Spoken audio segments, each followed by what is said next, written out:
In progress.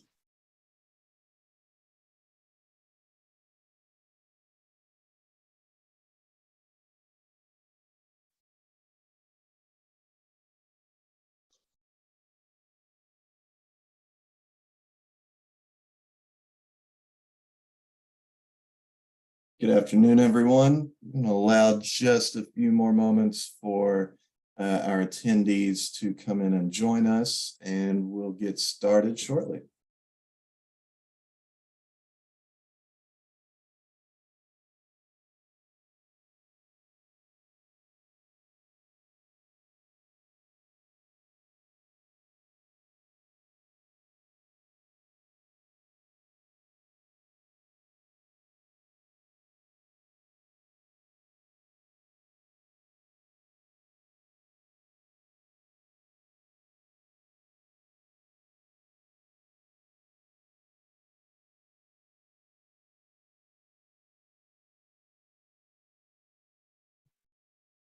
All right. Thank you all for joining us on the first day of Procurement Month. Good afternoon to everybody and welcome to today's webinar, The Right Step, How Minnesota Improves Contract Compliance. This is Minnesota's 2022 Cronin Awards finalist project. Thank you for spending some time with us today. We're glad you're here. This is the final webinar in our 2022 Cronin Awards webinar series, but be sure to check out www.naspo.org to stay informed on future webinars and events. At the close of today's presentation, you'll be asked to complete a very brief questionnaire.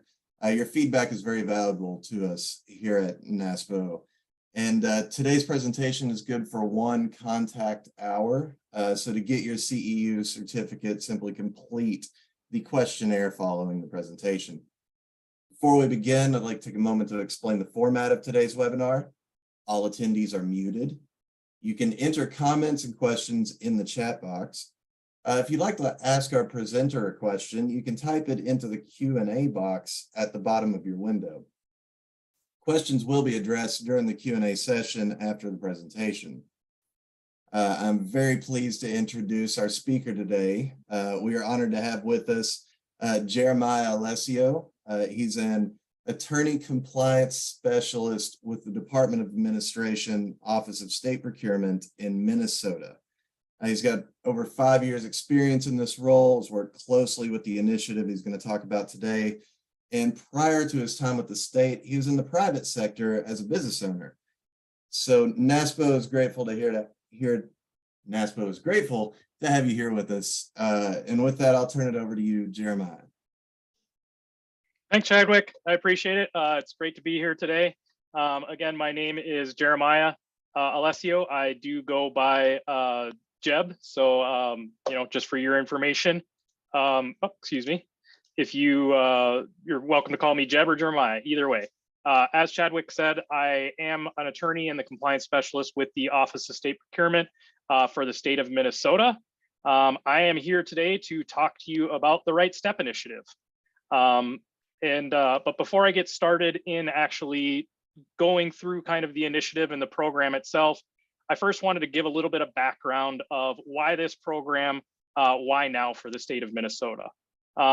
Well, it kind of came down to the fact that the state of Minnesota was involved in a fraud scheme that was discovered in one of our enterprise master contracts. And that really initiated a push for the Office of State Procurement to find effective and impactful ways to, number one, prevent issues that may initially be small from turning into big time-consuming problems. Number two, to catch issues early and in time to avoid major overcharges, issues, and scandals. And number three, to catch potential fraud or even innocent mistakes that threaten taxpayer dollars and our reputation as a state. And those are some of the things that we are really confronted with this fraud scheme. We had a lot of bad publicity as a result from it. One of the local news outlets in the state of Minnesota kind of caught on to the story, actually uncovered some information and background as far as the fraud scheme, and presented those issues in investigatory reporting to the state of Minnesota. And so really, in a lot of ways, it made us look bad. Besides that, we were also involved in some investigations, not only by this local media, but by the legislative auditor. You know, we had to answer a lot of questions from the legislature. A lot of our leadership had to go to the legislature and participate in committee actions, answer questions, you know, providing information for, you know, why this occurred, what steps we were going to take to kind of mitigate these things in the future. Beyond that, we also had a number of issues as far as taking bandwidth and taking accruing hard and soft costs essentially on our office because of data requests, both from you know, this media source as well as from other public sources, just kind of requesting information about this contract and really trying to uncover some of the issues involved with it. So, you know, that really led us to a point where we wanted to be proactive and really make sure that this type of issue wouldn't happen again to us in the future. So out of that, we did create the Right Step initiative. As you can see in this timeline here, that fraud scheme was uncovered in April of 2017. But I would just say, you know, that wasn't the end of it. It was a long and arduous process. I believe that we were actually involved as far as answering questions, and you know, there was settlement agreements and litigation occurring, I believe, well into 2020 and possibly even into 2021 before most of those issues regarding that one scheme and that one contract were resolved. So there was a lot of time and money that was consumed by this one issue. So again, to be proactive, the Office of State Procurement wanted to start an initiative that would effectively mitigate these types of issues from arising in the future. So in November of 2017, I was hired as the compliance specialist. I was essentially put in charge of starting a program that would allow us to review contracts and make sure that they were essentially getting off on the right step. So by March of 2018, we had constructed all of our policy documents, all of our procedural documents. We had developed a method through which we were going to generate lists of contracts that were ready and available for us to review, and a process that we were going to go through to review those contracts. So by April of 2018, we had all of those things completed. We were ready to kick off the program, and that was when our first Right Step case was started. We quickly realized that, you know, the program was pretty successful. We were finding things in our contracts that you know, were kind of overarching issues and things that we could, you know, improve upon in individual contracts, but kind of overall as an agency and as an office in general. And so by August of 2019, we hired a compliance analyst to our team, and that person is essentially a part-time individual that works on assisting in the Right Step contract compliance program, providing background resources, doing rudimentary reviews, and really just assisting with the program as a whole. Beyond that, again, we recognize that there's always room for improvement in other areas. And so by September of 2021, we implemented and rolled out a second Right Step program called our Evaluation Right Step. So that's the history of our program at a glance. Here is just kind of a glance at the Right Step program itself, that kind of 10,000-foot view. Again, the general philosophy of these programs is to catch early and course correct. A stitch in time saves 9. And we really believe in that statement. You know, we've really found that when we catch things early, that prevents things from just getting out of hand and really allows us to reserve those hard and soft costs, reserve our bandwidth for other things. Whereas if, you know, we didn't catch these things, they become larger issues and consume a lot more of our time and money. So as I kind of mentioned, the two components of this program are the Right Step contract program and the Right Step evaluation program that I will be talking about to some length in this presentation. But before I get into that, I did also just kind of want to convey to you that these types of programs can be transmitted into other areas. We're also in the state of Minnesota in the process of kind of kicking off a third program in equity. We have the Office of Equity and Procurement, and they've always done a really great job of reaching out to target group vendors within the state of Minnesota, really trying to get them on board, get them certified. within our state programming system, and make sure that they're available to have contracting. However, based off of all that we saw with our success in getting those target group vendors signed up and certified as target group vendors, we didn't necessarily find that we were getting an exponential or a proportional growth in the amount of success those vendors were having in getting awarded contracts and getting substantial spend on our contracts. And so OEP recognized that beyond just getting those target groups onboarded and getting them certified as vendors with the state of Minnesota, they would benefit from having a little bit more work in onboarding those businesses and providing them with training, so they can recognize the things that they need to do to be successful in responding to a solicitation, and really getting those awards and actually having an impact on our contracting and our overall spend in the state of Minnesota. So that's another aspect of our Right Step program that we're kind of kicking off and starting to initiate. But to now just kind of get into what I would say is kind of our flagship compliance program, the Right Step Contract Review Program. So as I said already, the goal of this Right Step program is to get new contracts off on the right step. And we do that, again, by tracking usage of new contracts with new vendors, and essentially identifying once those contracts reach the thresholds of either 10 transactions or $100,000 in spend. And so we track that usage. Once those contracts have met those thresholds, we then essentially put them into a queue, and that queue identifies which contracts are ready for our compliance individuals to perform a review on. And then I will also just mention that compliance also offers ad hoc services to review things like expiring contracts and contracts with identified issues, which I will also talk about a little bit further. So just to kind of get into a little bit more detail about the contract review program itself, we're going to start again by looking at that queue that we've generated based on those thresholds that I mentioned to you of 10 transactions or $100,000 in spend. Once we've identified that, we're going to start a review of the contract. That review of the contract is going to be pretty complete. We're going to take a look at the entire contract itself. We're not necessarily going to read that contract line by line and scrutinize every word in it, but we're going to make sure that the contract is easy to read. We're going to make sure that it's understandable. We're going to make sure that the processes within it make sense and are in line with kind of how the contract itself could function. So we're going to essentially look at what I would refer to as the working elements of the contract, the portions of the contract that an end user or a customer would need to utilize in order to make a purchase on that contract. So we're going to take a look at what we would refer to as the contract release. And again, that is kind of the working element of the contract.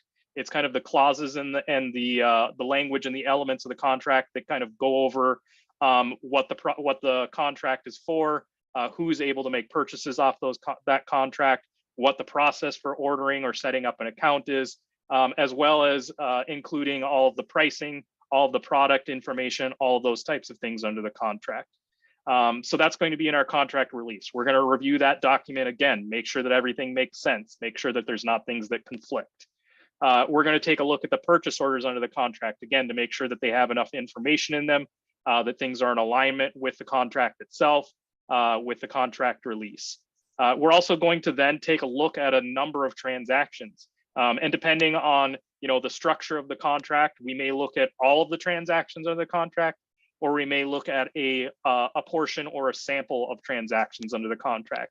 And we're going to do that to, of course, make sure that we're getting our products or services at the right prices. But we're also going to take a look at things like the quote and invoice for a number of reasons, to make sure that they're in alignment with the parameters of the contract, that pricing is correct, that we have correct vendor information, we have correct end user information, that our purchase order numbers are on there, all those types of things. So again, we're going to take a very holistic view of the contract in its entirety. Once we've gone through that process, the person that reviews the contract is then going to generate a report that's going to identify findings within the contract. So we're kind of going to just take a look at what's going well in the contract at a very basic level. You know, what is working in the contract, what things could be better about the contract itself, what items or transactions did not line up, you know, whether that's just straight up pricing under the contract isn't lining up, or whether it's just certain elements of the transactions that make it difficult for us as a compliance person and also probably as a user to be able to utilize that contract. And then again, we're going to take a look at what things might be difficult to understand under the contract, what kind of troubles we had in utilizing the contract. And again, as a compliance individual, I'm going to come from the perspective of a person that is a customer under the contract and trying to use the contract to make a purchase.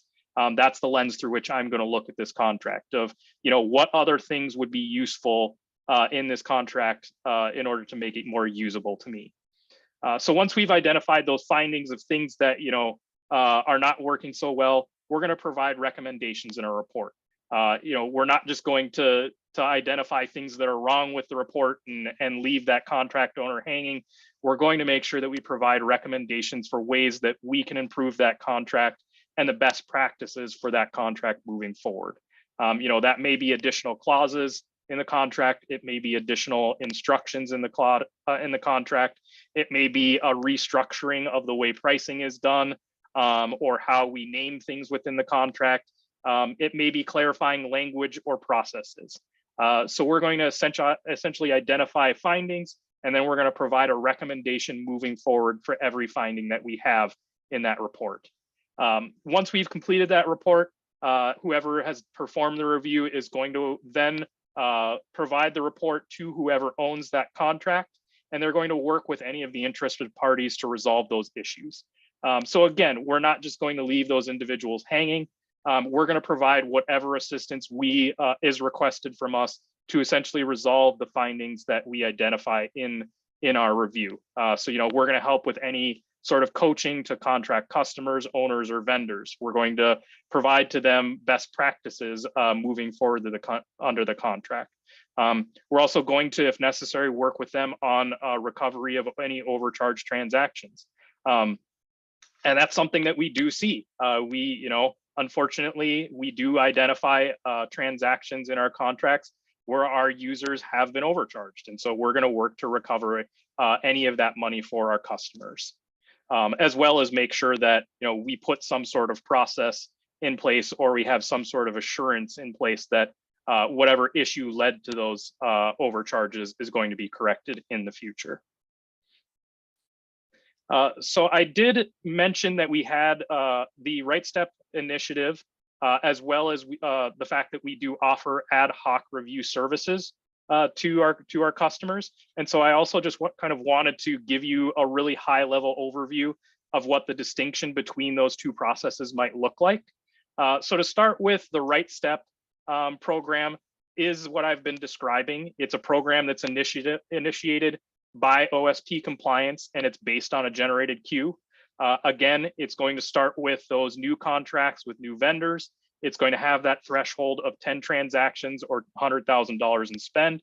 And essentially those contracts are going to be identified, and they're going to be the ones that are added to our queue ready for review. The other thing that I would just say that kind of distinguishes between a Right Step and an ad hoc review is kind of our process. In the Right Step initiative, the process is going to be more standardized. It's going to be more high level, and it's going to be more holistic. We're going to take a really high level review of that contract and just kind of determine, you know, what things, again, are going well and what things could be going better. To some extent, of course, we are going to determine how we conduct a review based on, you know, what type of product it is, or whether it's a product or a service contract, and then kind of how the contract is structured. You know, whether it's a limited number of transactions that are very high dollar items, or whether it's you know, relatively low dollar value items but a lot of transactions, or whether you know, there's a lot of accounts under it, or whether it's just product purchasing. So to some extent, that is going to determine kind of the scope of our review, but it is going to be more general. That as opposed to an ad hoc review. Again, an ad hoc review is something that is going to be initiated by a contract owner or a customer under the contract. And so because of that, that is really going to distinguish how we approach a contract. Rather than it just being a queue and us taking that holistic approach to it, before we even dig into a contract, we're going to make sure that we meet up with that contract owner and meet up with that customer if there are any involved, and really kind of talk through what the perceived issues are under the contract. We want to get an idea of the scope of the contract. Is it just one product? Is it just one account? Is it just one agency involved in this? Is it a consistent kind of thing? We want to get an idea of what the parameters are of these potential issues so we can kind of tailor the way that we're going to review this contract based on what those perceived issues are. Again, is the scope one customer, some customers, or all customers? Are the issues consistent or random? Is it one product that is just continuously being overcharged, or is it just kind of like there's a lot of issues, the vendor just seems all like they're all over the place, and we may need to provide that vendor with a significant amount of training on just performing under a public enterprise contract. So those are kind of just an overview of the program itself as far as the Right Step program. Now I'm going to kind of get into a little bit of the common issues that we see in our program and those that we've identified as overarching issues. So the first one that I would say is a lack of clarity in transaction documents. And this can fall into a number of categories. The first one that I would say is just not getting enough information in our transaction documents. And that's the kind of thing, we can see in any way, shape, or form. If we've got a pretty complex product list that involves perhaps a base product and then additional options, something like that, oftentimes we'll just see bulk pricing for those types of transactions where we really want to see things itemized and broken down by individual products. Similarly, if we have a service contract where there's hourly rates, oftentimes we'll see a separate line item that is just for for the number of hours, and it'll just say labor, and then it'll have a price for that labor. Where we want to see the number of hours broken down. We want to see the labor type. We want to see the labor rate, so that again we can confirm that with our contract price schedule and make sure that we're getting that correct hourly rate. The second thing I would say under lack of transparency is something that I've kind of already mentioned, but is just inconsistent naming. And that goes to the consistency of naming conventions across all of our documents. We work really hard to put our contracts together. We work really hard to work with vendors to put a price schedule together. And a lot of the times we just unfortunately see that between our price schedule and our contract, and then the documents that are utilized under the contract, we just don't see consistency sometimes. So it makes it very difficult, obviously, for the compliance team to confirm pricing. But if we're having difficulty with that, it can also be assumed that the customer is having difficulty confirming pricing as well with that inconsistent naming. And that can come down to literally just the naming conventions being completely different. Whether it's having SKUs on a price schedule and then item numbers on an invoice, or having item descriptions on a price schedule and then literally the item name on an invoice. It's just a matter of, we want to make sure that what we see on the price schedule is going to be consistent with what we're going to see on those vendor documents to make it easy to confirm our products, our services, and our pricing. The last one that I would just briefly mention as far as lack of transparency is not providing the right documentation. And that really just comes down to, in a lot of circumstances, people just not following the right process.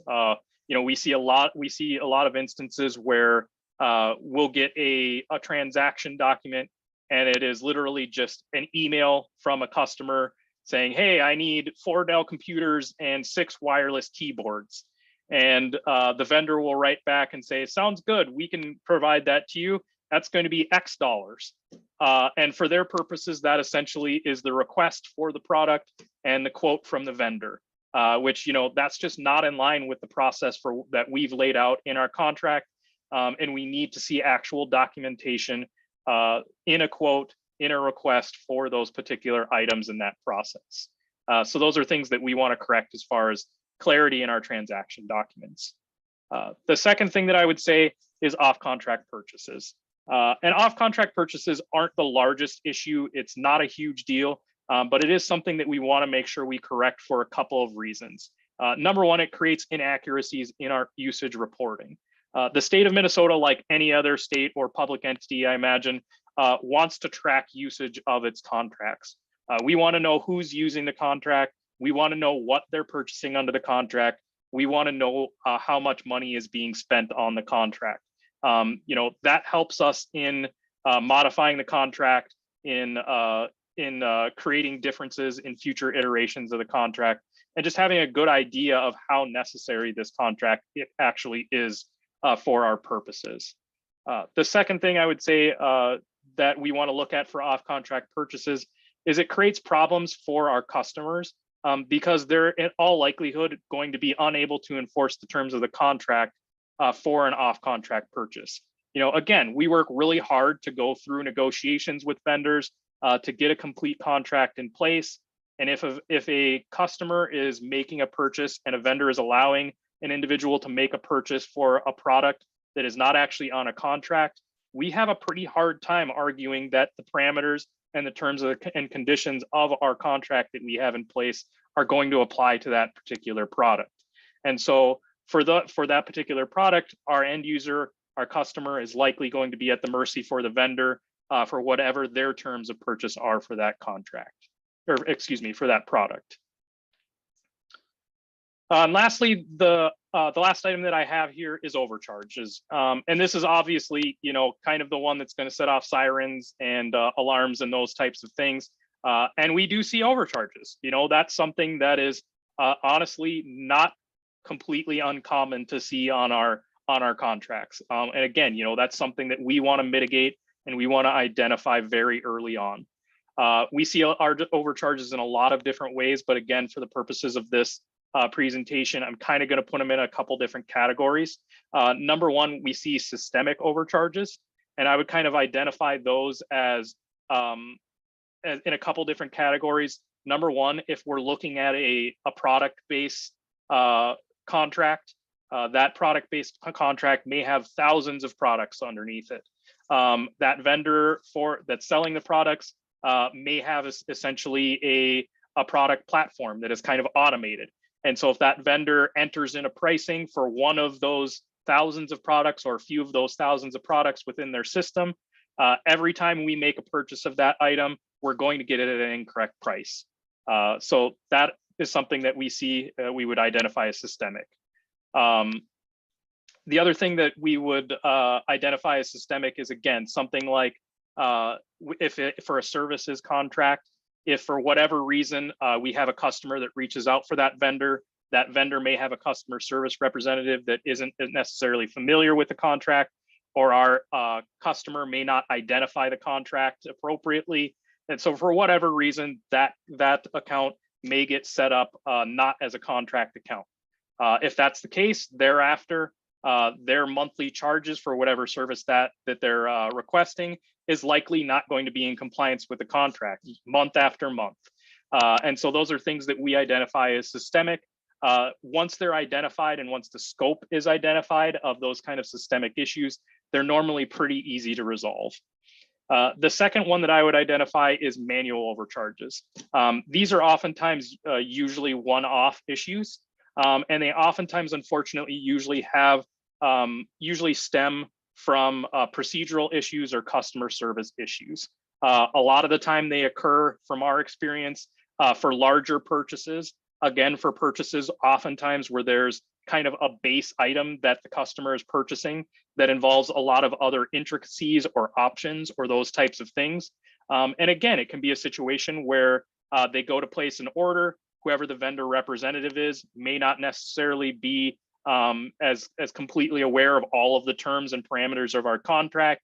And so they may essentially just charge us for an option or charge us for freight or delivery or some sort of specific thing on that invoice for that purchase that is just not in line with the contract itself. It's going to be likely a one-off issue that is kind of a user error. So if it's just one thing, those again are usually pretty easy to correct. It's just a matter of identifying that one option and making a recovery on it. But oftentimes those manual things, again, like I said, can be more of an issue of a process, a procedure, or a customer service issue.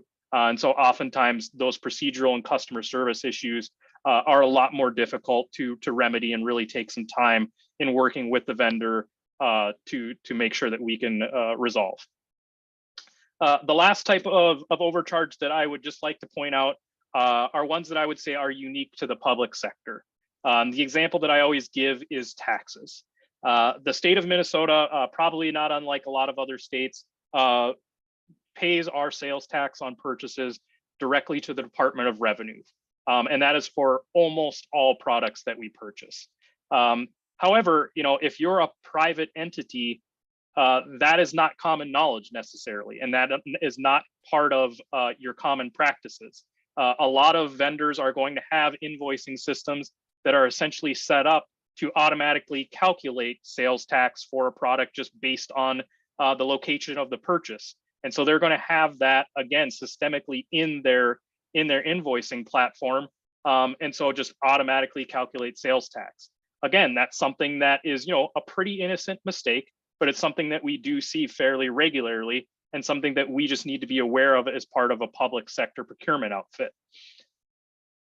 So those are some of the problems, the most common problems that we see in our contracting. The next thing I'll move into is some of the steps that we've already taken in an attempt to mitigate some of these issues. The first thing that I'd say is we've really taken a look at our contract releases and really tried to work those contract releases and revise them to base how we structure things on what the product is and how the pricing is going to be laid out. We are going to handle product naming and pricing structure differently for a contract for snowplows versus a contract for rug cleaning versus a contract for buying software and hardware.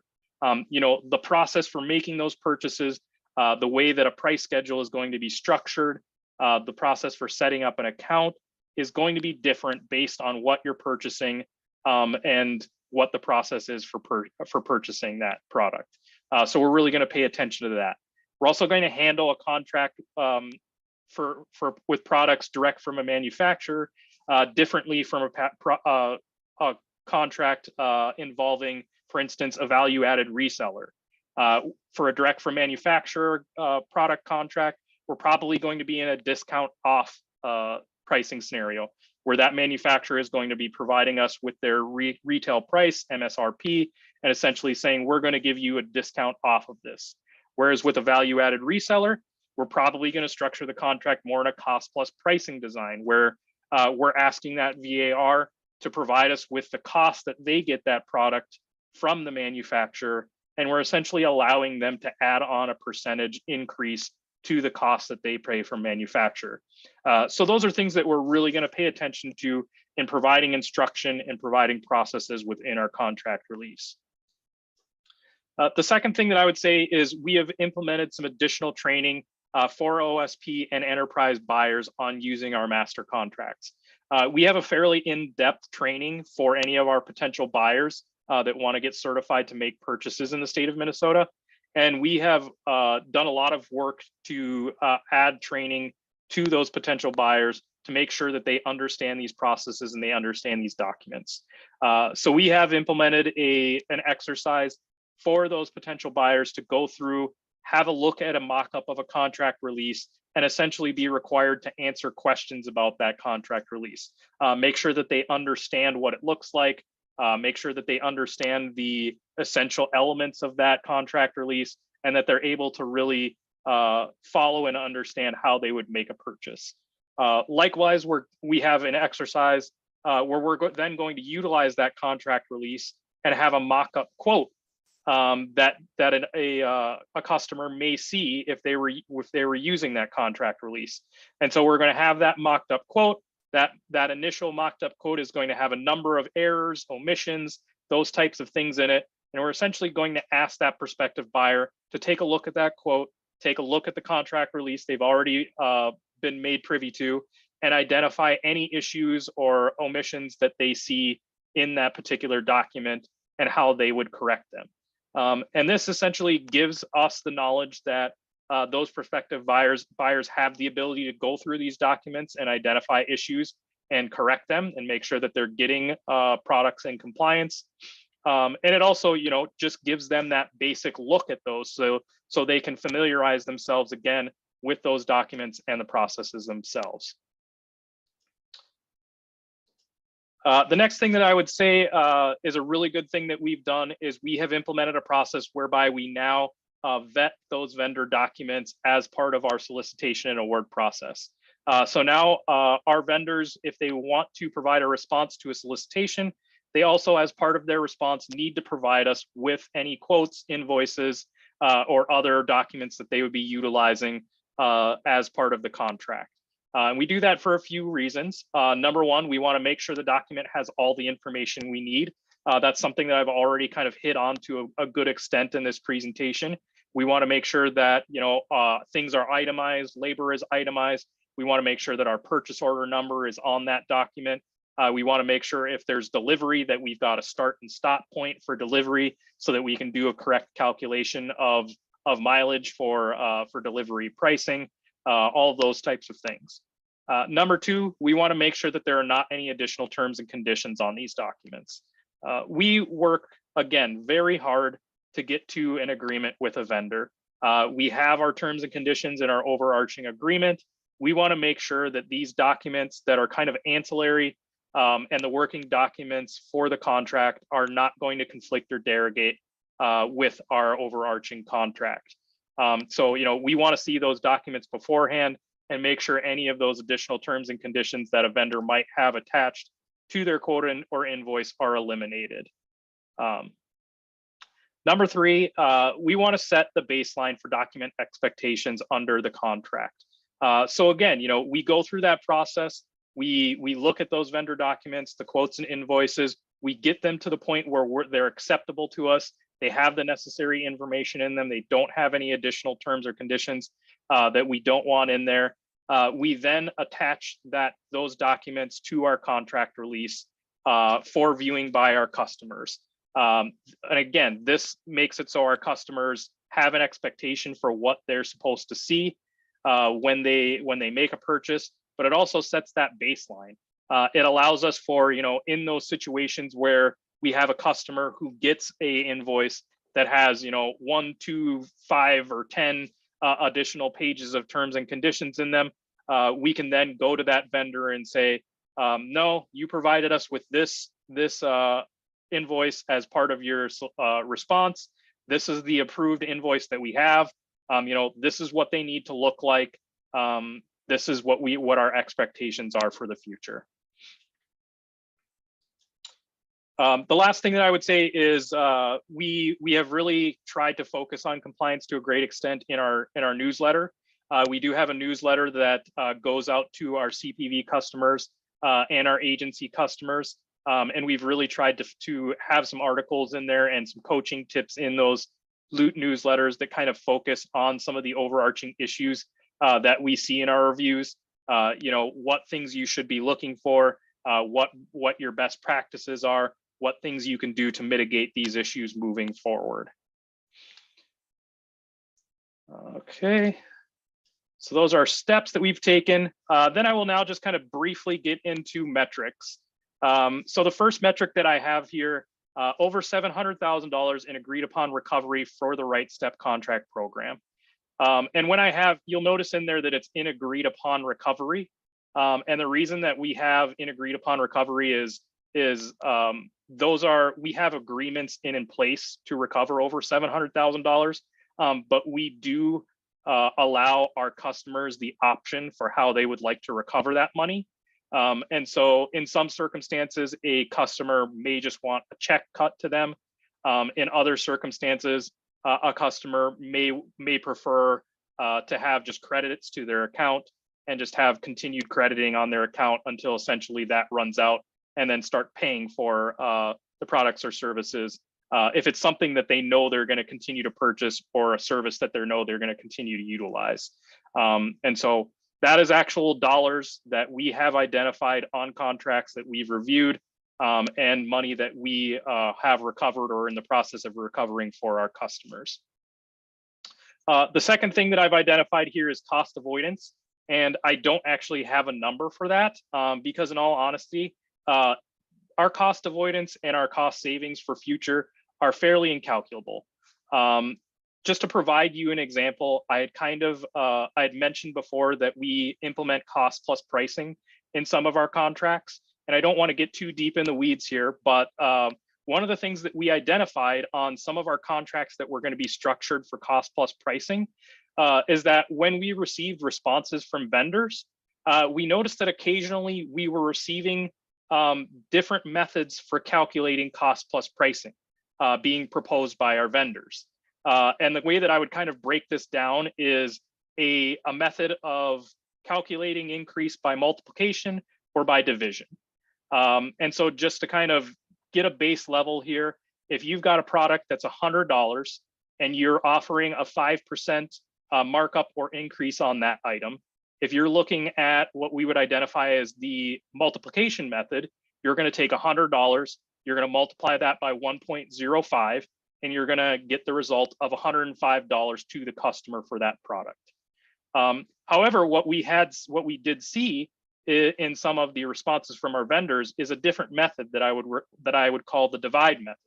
And essentially what the divide method does is it calculates profit to the vendor.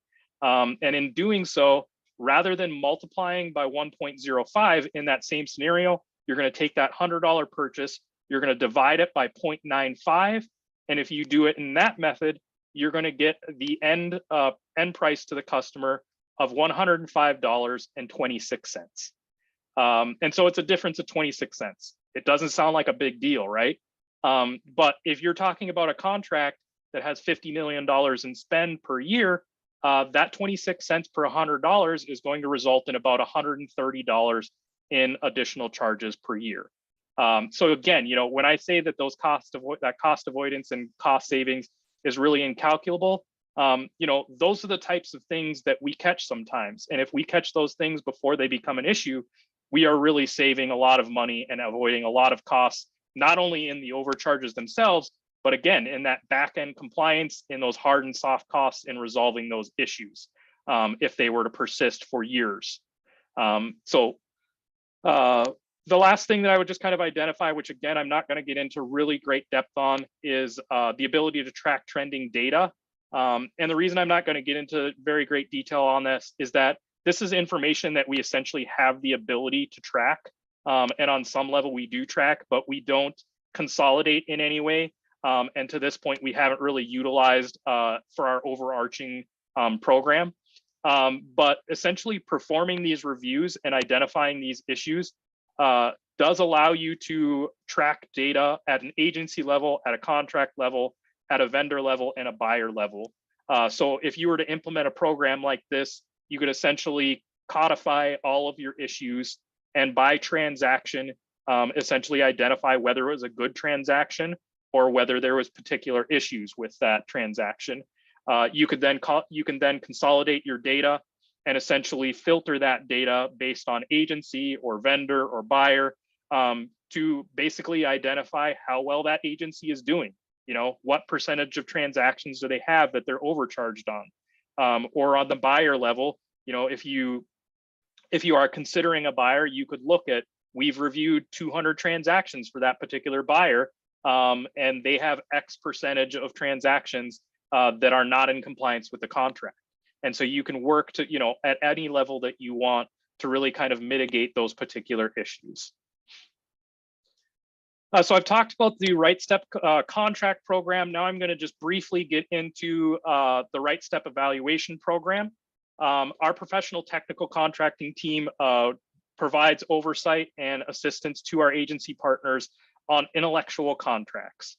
That group had identified just through various conversations and questions that there appeared to be some room to grow and get better in performing evaluations at the agency level. As a result of that, our professional technical team created a focus group that met quarterly for over a year to work with our agency partners and discuss common issues and questions that those agency partners have with the evaluation process. So we wanted to meet with those agency partners and learn about their processes. Who's involved in those processes? Is that consistent? Do you use the same documents for every evaluation that you perform, or do you kind of make up the documents every time as you go along? Is your evaluation procedure consistent for every RFP or every solicitation that you put out there? Where do you struggle? Where can we provide more information to you to assist you in this process? And so out of those discussions and out of that focus group, we created an evaluation toolkit for our agency partners that has a number of resources for them.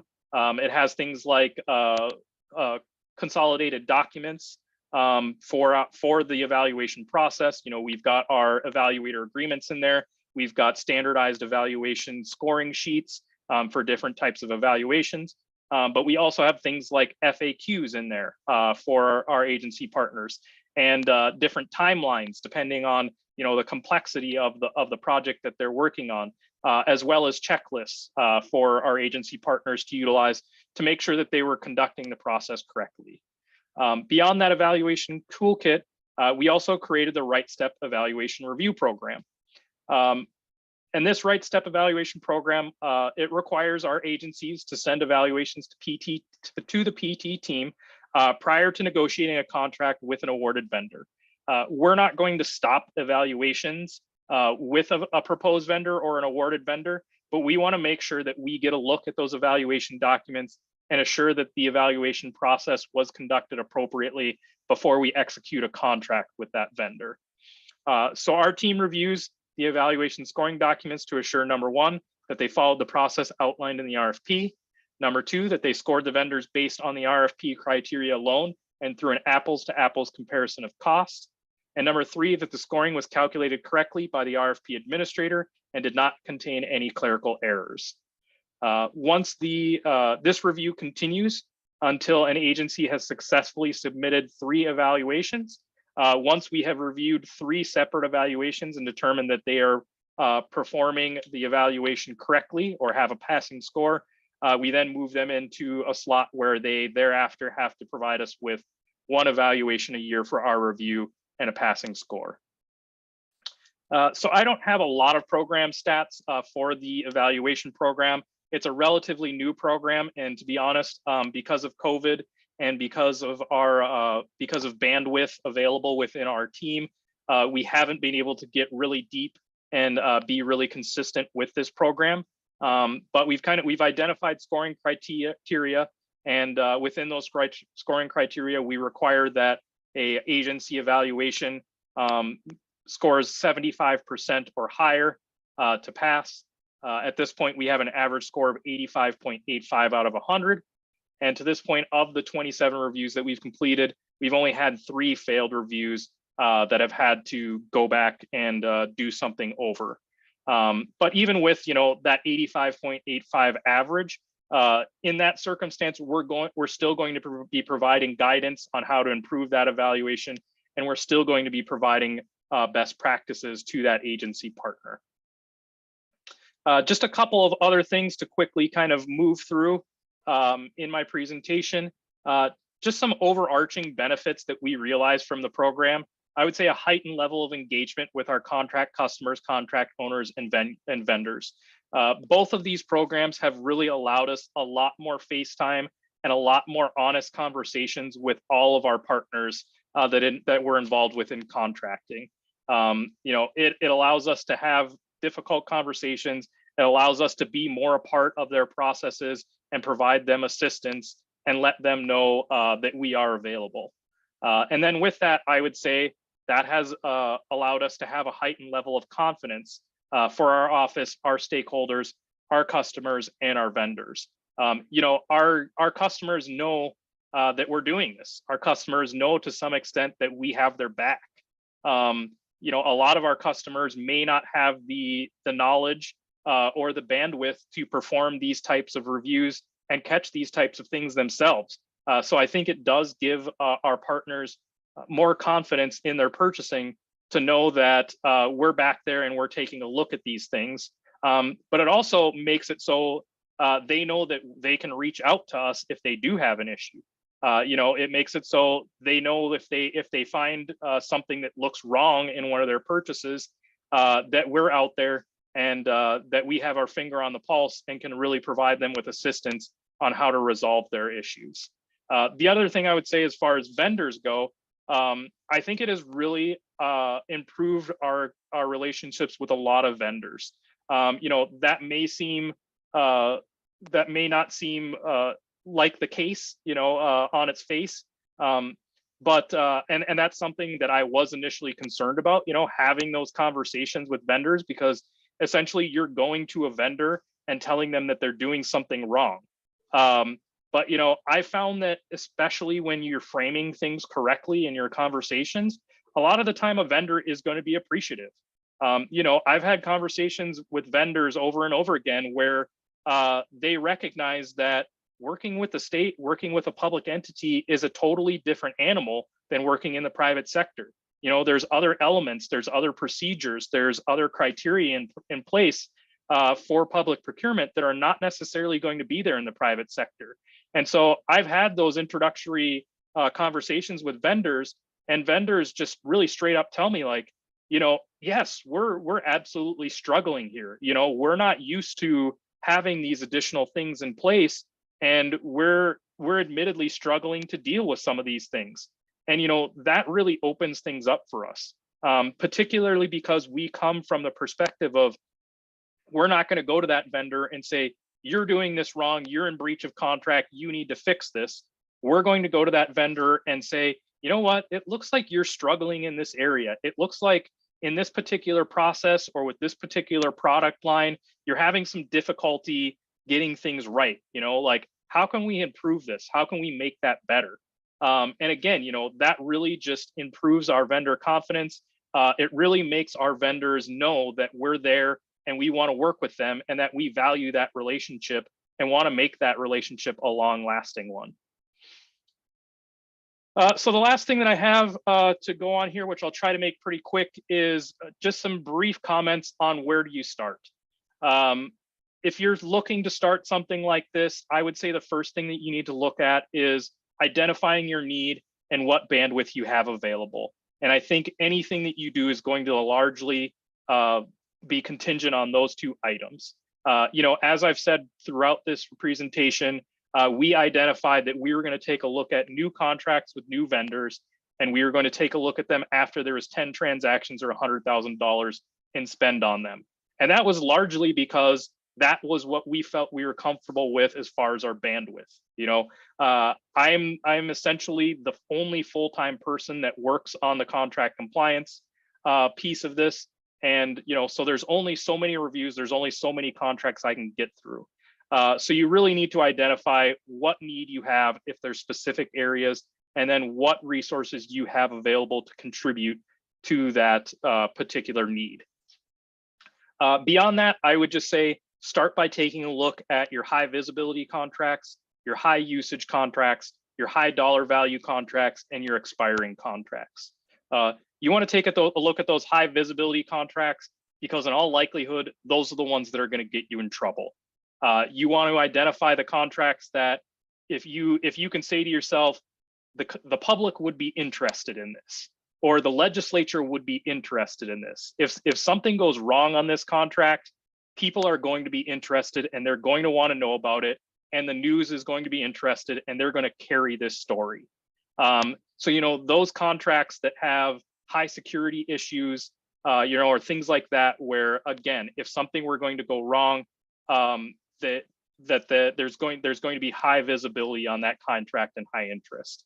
The other thing I would say, which they may sound kind of common sense, is look at your high usage contracts and your high dollar contracts. On those high usage contracts, you want to make sure that those first transactions are going to get off again on the right foot.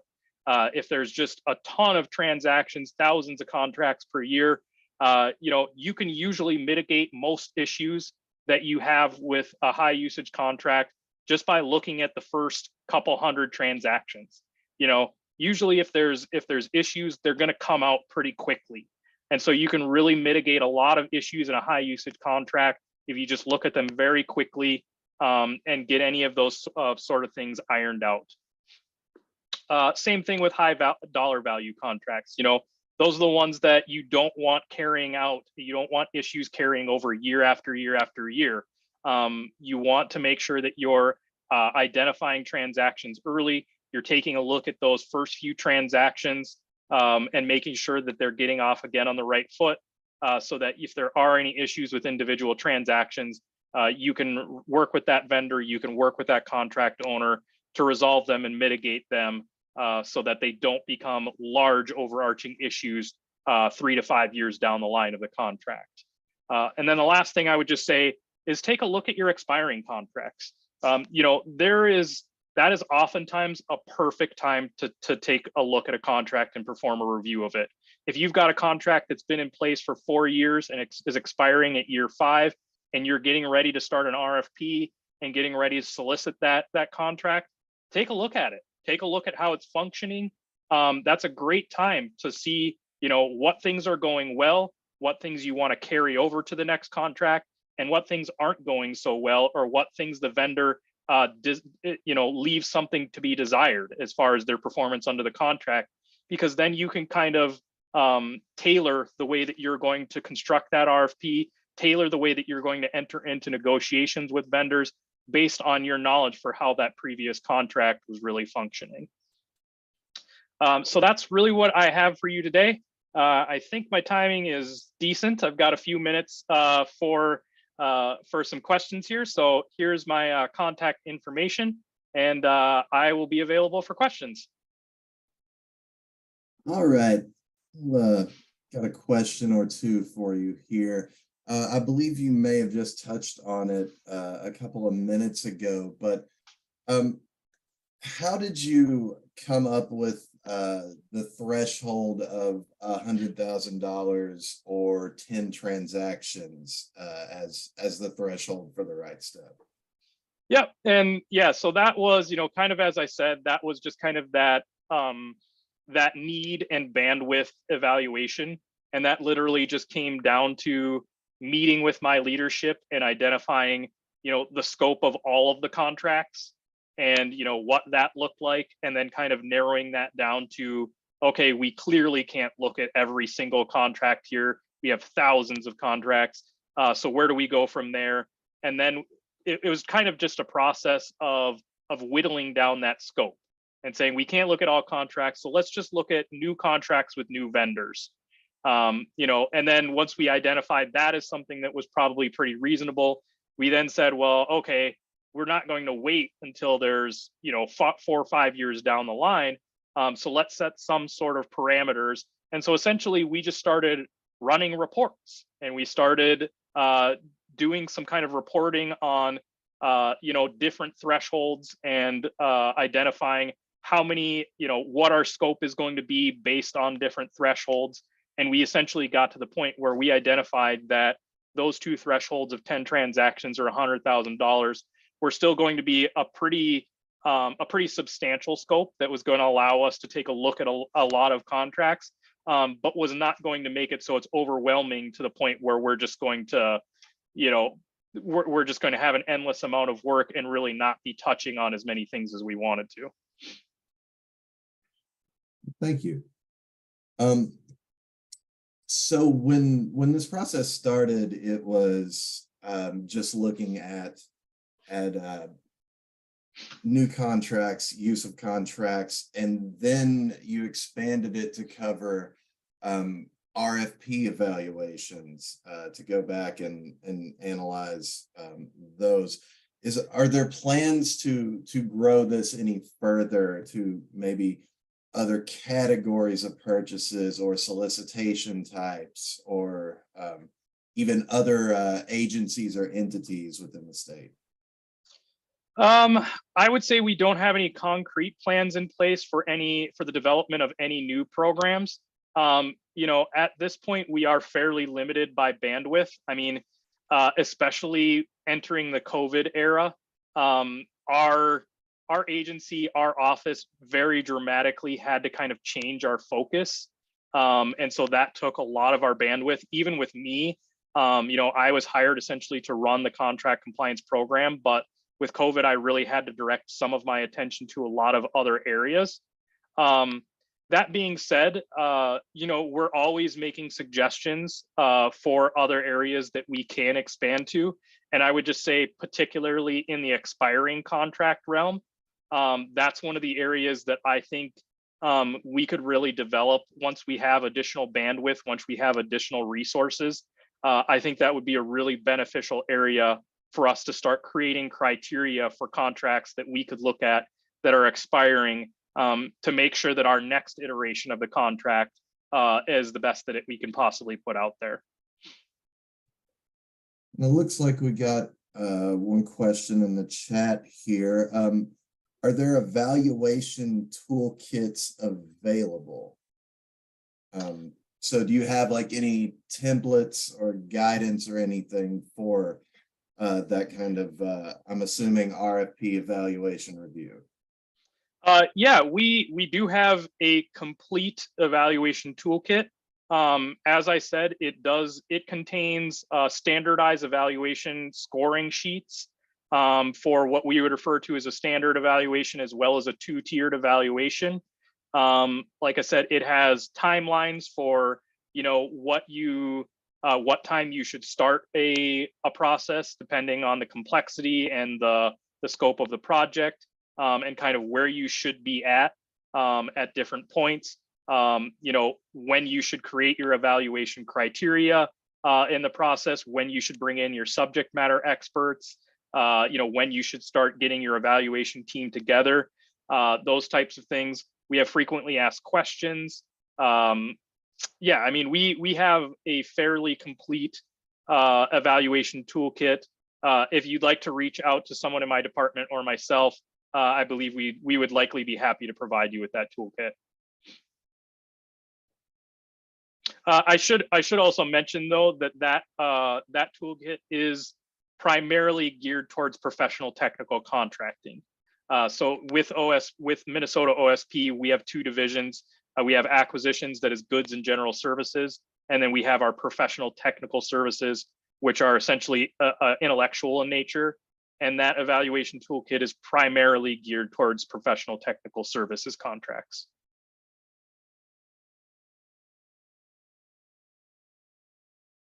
You're on mute, Chadwick. Bound to happen eventually. Well, that concludes today's presentation. I want to thank our presenter, Jeremiah Alessio, for the valuable information shared today, for working with us here at NASPO to bring it to all of you. I want to thank everyone for attending this webinar. You'll receive a follow-up email containing today's slides and materials. Remember, this webinar qualifies as one contact hour for your continuing education credits. To receive your certificate, simply fill out the survey in your browser window once you've exited the webinar. This webinar has been recorded and will be available for viewing on the NASPO YouTube page in the coming days. Questions entered into the chat and Q&A boxes have been saved, and we will try to follow up via email for anyone's not addressed during the presentation. Don't forget to check out future webinars and other events at naspo.org.